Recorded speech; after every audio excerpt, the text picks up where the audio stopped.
So hello guys, this is day 9 of my CUET preparation. तो आज दिन शुरू किया LR करके। ये LR के अब मैं बता देता हूँ मैं LR कब तक कंप्लीट करूँगा। ये देखो, ये LR है। अब ये मेरे 10th चैप्टर तक हो गया। लेक्चर हो गए, क्वेश्चन 9th 10th के रहते हैं, बाकी वो कर लूँगा मैं। अभी कर लूँगा। और अब कल मेरा प्लान है 18th 19th 20th और 11th, क्योंकि मेरे को और भी एंट्रेंसेस देनी है और उसमें भी लॉजिकल रीजनिंग तो आनी है। तो फिर मैं सोच रहा हूँ कि इसको अभी 8th तक कंप्लीट कर लूँ LR और क्वांट्स भी। अब क्वांट्स में मेरे नंबर सिस्टम में फर्स्ट 3 रह गए थे और एवरेजेस भी रह गया था। और इधर से मेंसुरेशन ज्योमेट्री होगी थी और DI आज मैंने कर लिया, डाटा इंटरप्रिटेशन आज मैंने कर लिया। तीनों टॉपिक के क्वेश्चंस भी कर लिए इसके।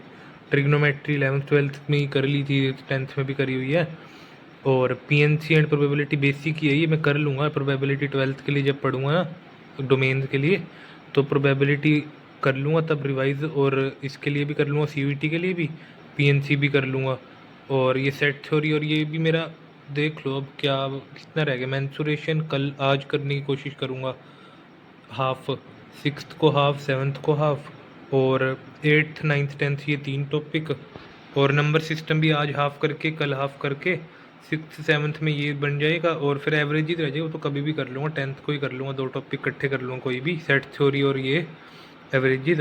तो क्वांट और LR 10th तक करके 11th को पहला मॉक दूंगा GAT का, और GAT का पहला मॉक 11th को, क्योंकि GK तो होएगी नहीं, तो बहुत ही ज़्यादा है GK वगैरह तो इसमें अपना पॉलिटी हुआ था। अभी आगे मुझे करनी है लेक्चर, आज हो ही नहीं पाए लेक्चर। करंट अफेयर का भी एक बैकलॉग बना हुआ है, 3 लेक्चर है, वो भी करूँगा जल्दी पूरा। देखते तो अपना GAT का तो इतना ही था अपडेट। और ये जो कल लिस्ट दिखाई थी, अब इसमें इंग्लिश में मैंने वो कैब रिवाइज कर ली, पीछे के सारे जो 3 लेक्चर करें वो कैब वोल्ट के। और मॉक नहीं दे पाया आज इंग्लिश का, कल दूंगा इंग्लिश का मॉक। और मैथ्स में भी प्रोबेबिलिटी नहीं की आज। फिज़िक्स का 2nd चैप्टर पूरा हो गया और थ्योरी होगी और एक्सरसाइज के क्वेश्चंस भी हो गए। तो ये था 5th। और केमिस्ट्री में भी 2 ही पेज पढ़े हैं, ज़्यादा नहीं पढ़ा उसमें भी 6 चैप्टर के। पर क्योंकि मेरा मैं बता देता हूँ कि कल मेरा जो है क्राइस्ट का है एंट्रेंस टेस्ट। तो मेरा एंट्रेंस टेस्ट है कल क्राइस्ट का, तो मैं ये 2 मिनट दिखाता हूँ। तो मैं ये पढ़ रहा था, ये क्या कहते हैं, अकाउंट की, क्योंकि मैं PCM थी मेरे पे, तो मैंने तो ये पढ़ा ही नहीं था। तो ये मैं अभी देख रहा था और कल अब इसको कंप्लीट करूँगा। पहले तो मेरा 7:30 बजे कल एंट्रेंस, तो फिर ऑनलाइन ही है, तो मैं 7:30 से 9 तो ये लग जाएगा। पर तो मैंने ज़्यादा ही लिख लिया इस हिसाब से तो। और ये रहे उसके नोट्स LR के, और ये उसकी NCERT पढ़ी थी फिज़िक्स की, ये पूरा हो गया था चैप्टर। और कल का ये रहे गोल्स। पहले तो क्राइस्ट का एंट्रेंस ही है मेन तो, और LR में 18th 19th 20th और ये 11th जो बताए थे अभी।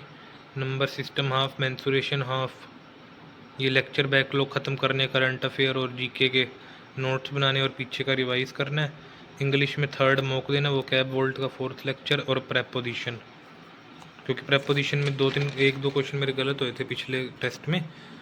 और ये चैप्टर 6 NCERT पूरी रीड करने की कोशिश करूँगा। और मैथ्स में प्रोबेबिलिटी का 1 शॉट, प्रोबेबिलिटी को रिवाइज करने के लिए 1 शॉट देखना पड़ेगा, और डिफरेंशियल इक्वेशन के क्वेश्चन सॉल्व करूँगा। कल मेरा ये रहेगा कि जब तक एंट्रेंस नहीं हो जाता क्राइस्ट का, तब तक मैं ये ऊपर वाले 4 पूरे कर लूँ, क्योंकि ये चारों तो उसमें भी हेल्प करेंगे मेरी। तो ये 4 कर लूँ पूरे, और फिज़िक्स में ये कर लूँ। फिर उसके बाद मैं PCM शुरू करूँगा कल 9 बजे के बाद। तो फिर देखते हैं कितनी कर पाता हूँ। तो ये तो मैं इतना बहुत ज़्यादा ही लिख देता हूँ कि जितना मेरे मन में आता है मैं करता तो इससे कम ही हूँ। तो ये ताकि थोड़ा वो लगे कि कम कर रहा हूँ, इससे हिसाब से फिर ज़्यादा करता रहूँ। ठीक है, दैट्स ऑल फॉर डे 9।